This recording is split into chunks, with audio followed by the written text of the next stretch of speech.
고혈당증을 해결하려면 꼭 먹어야 될 것들, 네, 이거에 대해서 여러분들 말씀드릴 거예요. 뭐 어떤 특정 음식도 제가 짚어드릴 수 있어요.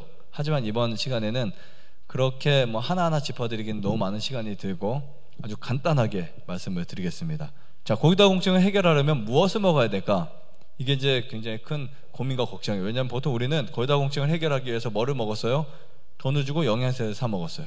칼슘이든 비타민이든 여러 가지 영양소들을 사서 먹었다고요. 비타민 D든. 그런데 전혀 그렇지 않습니다. 최근에는 고혈당증이 늘어나고 있어요. 40대, 50대 이상이 되면 골밀도에 걱정을 하실 필요가 사실 있어요. 그만큼 먹는 먹거리에 문제가 있기 때문에 골밀도가 문제가 되는 거예요. 근데 장수마을에 그 90세, 100세 드신 어른들도 뼈가 오히려 훨씬 더 강해요. 튼튼해요. 골밀도가 아주 건강해요. 그 이유 중에 하나가 뭐냐면 바로 통곡식이다라고 저는 이해하고 있습니다. 전 세계 대학과 정부의 권위 있는 이 보건 관리 책임을 갖고 있는 사람들이 통곡식과 콩 종류를 많이 먹으라고 권장하고 있어요.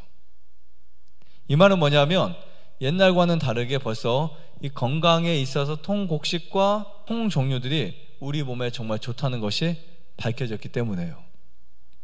이 고혈당증을 해결하려면 이게 필요합니다.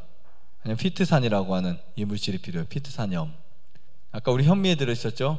피트산. 이게 정말 많이 필요해요. 보통 이 피트산은 씨에서 많이 발견됩니다. 곡식이라든지 현미에 많았다고 볼 수 있었죠.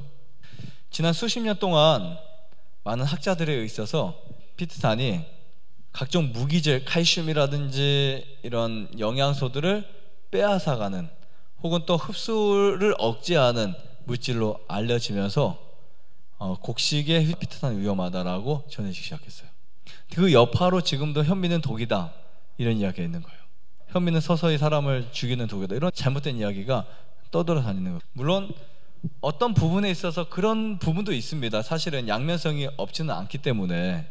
그래서 저는 뭐 그 부분에 대해서 제가 무조건 엉터리다라고 말하기보다는 저는 현미가 좋고, 네, 현미가 절대적으로 필요한 것이다라고 더 강력하게 주장하고 싶어요. 그런데 예전에 이거 먹으면 이 곡식에 들어있는 피트산이 사람의 몸에 칼슘이나 흡수를 억제하기 때문에 이것을 먹을 때 불려서 먹거나 물에다가 한참 동안 담가 먹거나 볶아 먹거나 뭐 이렇게 섭취 방법을 사람들이 그렇게 알려줬었어요. 이 이유가 뭐냐면 1949년 이 강아지 실험을 했어요. 고피트산염을 주었는데 이 강아지에게 칼슘 섭취가 방해되었고 그 다음 뼈가 약해진 것을 발견했대요. 그리고 다음날 쥐를 또 실험을 했는데 항영양제 역할을 했대요. 영양제들을 먹는데도 불구하고 영양소들이 이제 우리 몸속에 흡수되는 것을 방어한 거예요. 그래서 그거를 사람들이 피트산은 영양제를 흡수하는데 방해를 한다. 특히 무기질을. 그렇게 생각하면서 사람들의 잘못된 견해가 알려지기 시작했죠. 그런데 점점 그것이 아니라는 증명이 되고 있어요. 이 콩과 견과류 섭취가 점점 뼈를 강하게 한다라는 것이 밝혀지기 시작했어요. 이거는요 불변의 법칙이에요. 하나님이 사람에게 씨 맺는 채소와 열매 맺는 과일을 주셨어요. 그 당시에 아담의 큰 체구를 버티게 하고 유지하게 할 수 있는 것이 사실 곡식이었거든요. 고고학적으로 아담의 키가 3m, 4m, 체중이 한 2.5톤, 3톤의 그 뼈를 유지하려면 칼슘이 필요하거든요. 근데 곡식을 먹어서 칼슘이 빼앗길 것 같으면 아담에게 하나님이 너는 고기를 잡아먹어라 했겠죠. 멸치를 볶아 먹어라, 우유를 매일 마셔라 했겠죠. 그런데 그런 말씀이 없다고요. 사람은 곡식만 먹어도 뼈가 충분히, 그리고 오히려 더 튼튼할 수 있는 거예요. 결국은 채식주의자들의 뼈가 훨씬 더 튼튼한 게 밝혀지고 있다는 거예요. 저처럼 채식만 평생 한 사람들의 뼈가 더 튼튼해요. 골밀도 정말 최고입니다.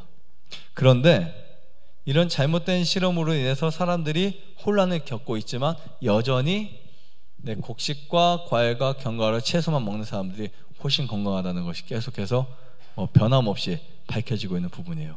근데 여러분들이 알고 있는 이 고혈당증을 어떻게 해결할까를 우리가 찾기 위해서 거의 약물을 쓰든 아니면 또 영양제를 먹든 약물은 나에게 좋지 않다라고 생각하니까 영양제를 사용해서 자꾸 우리가 정로를 벗어나고 있어요. 이 피트산염 섭취를 잘 하게 되면 고지혈통증을 예방할 뿐만 아니라 치료할 수도 있다.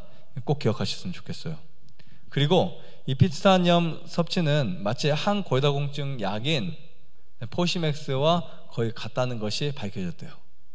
기가 막히죠. 정말 기가 막혀요. 그래서 여러분들이 반드시 통곡물을 드셔라. 저는 이걸 추천드리고 있어요. 그럼 골절 사고를 예방할 수 있고요. 그 다음에 반드시 곡식을 드실 때 통째로 드셔야 돼요. 그것을 벗기거나 가공된 식품 안 드시는 거 추천드리고요. 가능한 골고루 드시는 거 추천드립니다. 한 분이 오셨는데 80대 노인분이 오셨어요. 이분은 이제 병원에 가서 보니까 이 뼈가 너무 약해가지고 걸어가다가나 아니면 잘못하면 금방 부러질 수 있다라고 해서 고칼슘 약물을 처방을 받았어요. 근데 이분이 이 자연치유를 하기 위해서 이곳에 오셨는데 그분은 8년, 9년 전에 오셨었고, 근데 이분이 이제 뼈가 너무 약해서 누워있는데 변도, 소변도 다 갈아줬었거든요, 기저귀로. 근데 이분에게 놀라운 기적이 일어났어요. 병원에서는 분명히 오래 못 살 걸로 말하고 이미 뼈가 너무 약해서 골이 거의 다 비어있다고, 너무 안 좋다고 그렇게 말해서 경고를 했어요. 활동하면 큰일 난다. 그리고 어떤 사람도 걸을 수 없다고 생각했어요. 이분이 3개월이 지나고 5개월 지나면서 일어났어요. 신기하죠? 약 하나도 안 먹고 영양제 하나도 안 먹고 여기에서 먹는 현미밥만, 반찬만 이렇게 먹는데 몇 개월 후에 일어났다고요. 근데 그분이 걸어서 지금은 활동도 하세요. 제가 2년인가 3년 전에 그분을 뵀는데 아주 건강하시더라고요. 여러분, 사실 이렇게 뼈를 건강하게 하는 음식 중에 저는 현미를 추천드려요. 곡식을 추천드려요. 그리고 건강하게 먹을 수 있는 이 건강식 있죠? 이 나음 힐링센터의 건강식 이 정도면 충분히 뼈를 튼튼하게 할 수 있고 건강하게 만들 수 있고 골밀도를 좋아지게 만들 수 있다고 저는 말씀드릴 수 있습니다. 그래서 여러분들이 너무 걱정하지 마시고요. 그렇다고 제가 위험한 분들에게 그 약 끊으라고 말씀하는 건 아니에요. 여러분들이 잘 선택하셔서 무엇이 더 중요한지를 좀 알았으면 좋겠어요. 오늘 제가 이 고지혈통증을 해결하려면 드셔야 되는 거 충분히 말씀드렸는데 이 고지혈통증이 정말 중요해요. 왜냐하면 앞으로는 점점 심해질 거예요. 왜? 뼈가 더 약해져요. 분명히 우리는 우유도 많이 마시고 고기도 많이 먹고 멸치도 많이 먹고 있는데도 불구하고 뼈는 더 약해지고 있다고요. 뭔가 심각한 문제를 경험하고 있습니다. 하지만 곡식을 충분히 드시면, 곡식의 양을 늘리시면 고지혈통증으로부터 여러분은 자유를 얻을 수 있는 길을 발견하게 될 수 있습니다. 좋아요, 구독, 안내자전 눌러주세요. 눌러주세요.